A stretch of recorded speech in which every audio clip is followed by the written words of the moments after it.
Thank you, Abigail. We do have some questions, maybe for the next 10 or 15 minutes, if that's Sure. good. Yes. So just a general one about creativity, and that is, how did creativity fit into your own leadership development? You know, because I said ideas are so important, I constantly, especially at a place like Google, where you're always on the move and always evolving, I had to create new disciplines. I had to create new thought leadership series. I had to do all of these things that required a sense of creativity. I mean, yes, we have a lot of data at our fingertips, and we have a lot of smart people around us to do a lot of things for us, but at the end of the day, it's all about ideas. It's all about how to create for the future. So I'm constantly using it. It's basically at the heart of problem solving, right? How do you come up with a solution to something? That is all about tapping your sense of creativity. Great. So we have some questions from our students. Excellent. And for example, Jenna Bradford, who's a senior in integrative physiology with a leadership study minor, and she says, what kind of issues do you see that stem from unhealthy relationships with technology and people? And with the power of social media, fast knowledge, and so much more that has been developed, do you have any insight into these issues? I mean, there's no question. We see it every day, right? I mean, you probably have heard the press recently about YouTube and how there was something that was, directed to kids, right?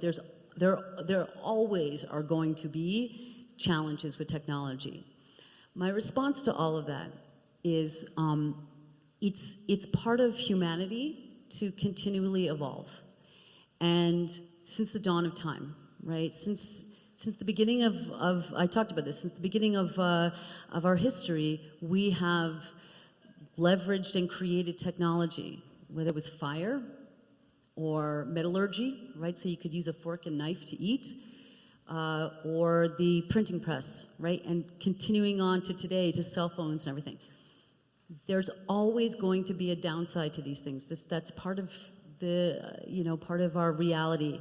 But for the most part, if you think about most of technology, it's for our good. It's to help us progress. So yeah, there are going to be people who misuse it, and we have to be on top of that, and we continually have to mitigate for that, as I mentioned, as that YouTube case shows. But for the most part, I actually don't think so much about the problems, because I think society likes to focus on the problems. I try to think about what are the ways that we can leverage technology to enhance our lives. So there's no question that's an issue, but I personally don't spend my time facing it. So your degree is in social anthropology, and you talked about that a little bit earlier. And as we talked at dinner tonight, we encourage our students to be agile and flexible and creative problem solvers. And given your degree, how have those qualities really contributed to your success in leadership? Yeah, I have taken social anthropology with me to every single world that I've been in. And I remember I was talking to Sandy about this in the car, that when I was studying social anthropology and people would say to me, what are you going to do with that, right? Well, I've pretty much taken it with me, as I said, everywhere, and I've leveraged it in ways that made sense for the worlds that I was in. So in a way, I had to always be creative in how to take anthropology and weave it into the world that I was in. So when I was in advertising, I always sourced my way of thinking and the insights. I would always use the skill set that I built as an anthropology student to try to understand human beings in order to create these strategies that would ultimately create advertising to motivate human beings. And then when I went to the tech space, to Google, I have to be honest, they hired me, and I was like, uh-oh, they're going to figure out that I don't know nothing about technology. But I knew something about anthropology. And so that was my special sauce. And what I realized in looking at all the tech space, all the research around technology, is that everybody was focused on what people were doing, with technology, how many times they were on their phones, how often did they watch a certain YouTube video, how much VR sets costed. It was just about the what. No one was investigating the why. And here I was with my anthropology background, so I was able to come at it from a totally different lens. And so that is a great example of creativity.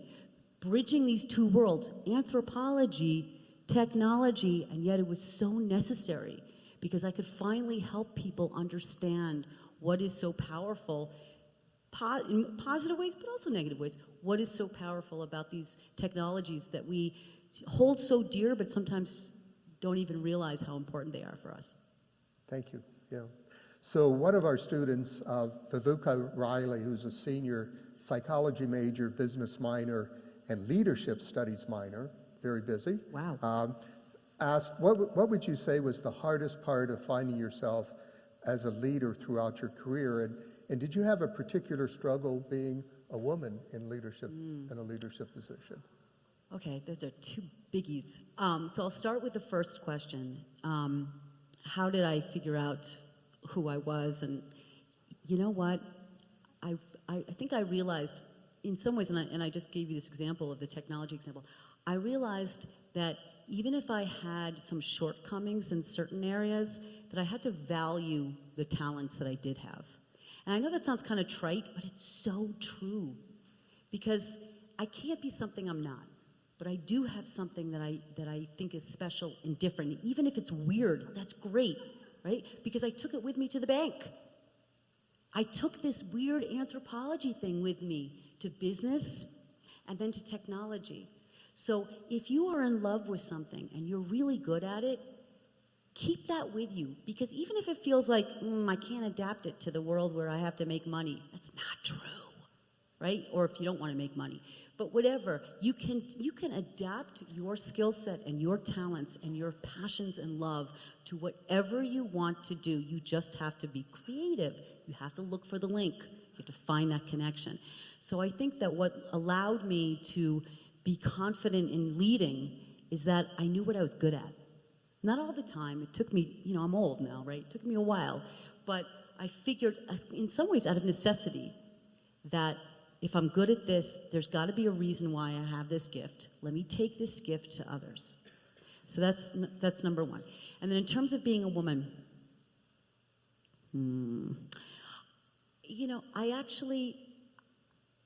I think that I've been very gifted, blessed by the fact that my mother and my father, who supported her in her endeavors, is a successful professor.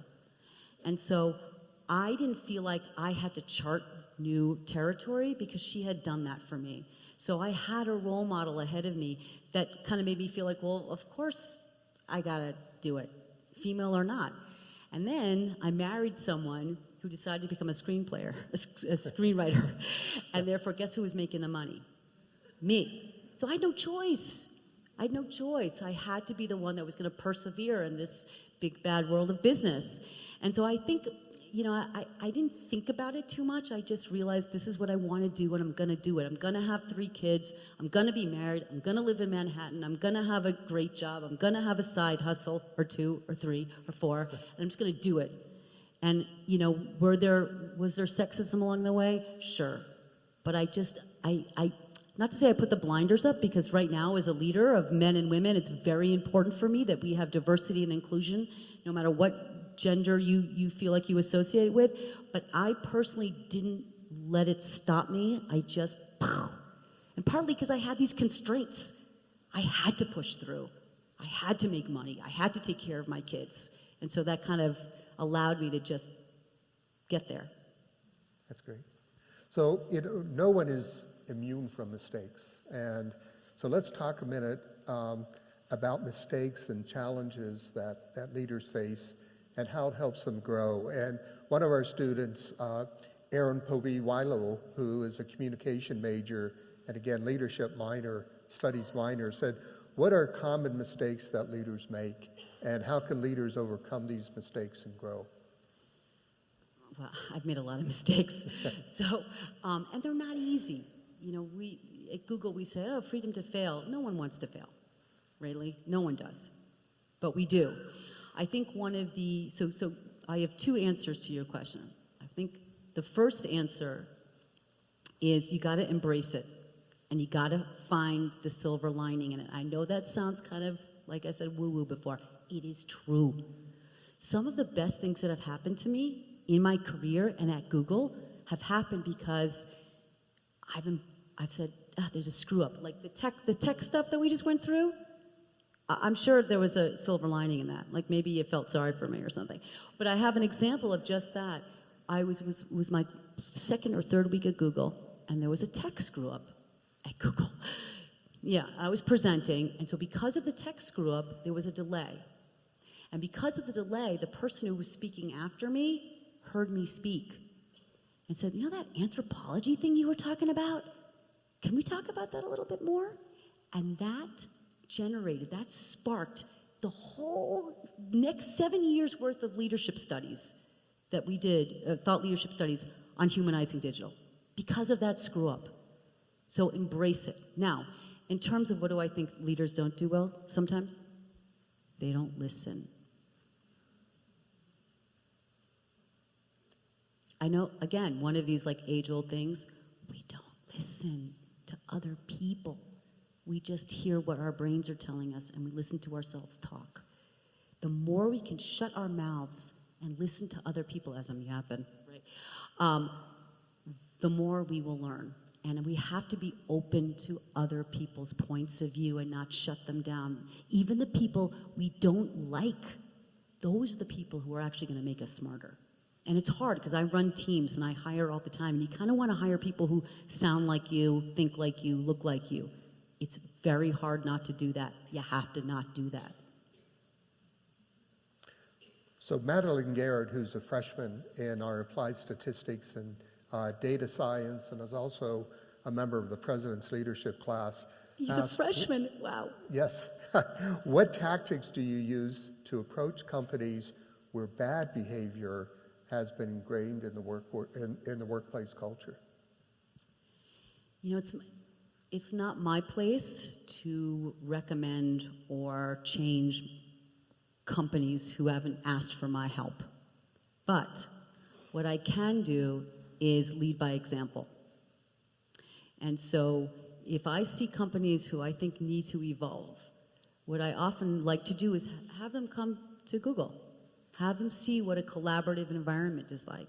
Have them see what a open-minded, progressive, diverse, and inclusive environment is like.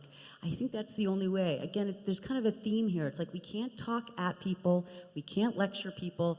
We have to serve as examples. Listen to what is driving them. Remember, we have to understand the why of them first in order to appeal to them. And I think eventually we will have a common ground and they'll start opening up and listening back to us. And so Aaron had a second question, and this will be our last one. Okay. What's the biggest challenge that emerging young leaders face today as they begin their careers?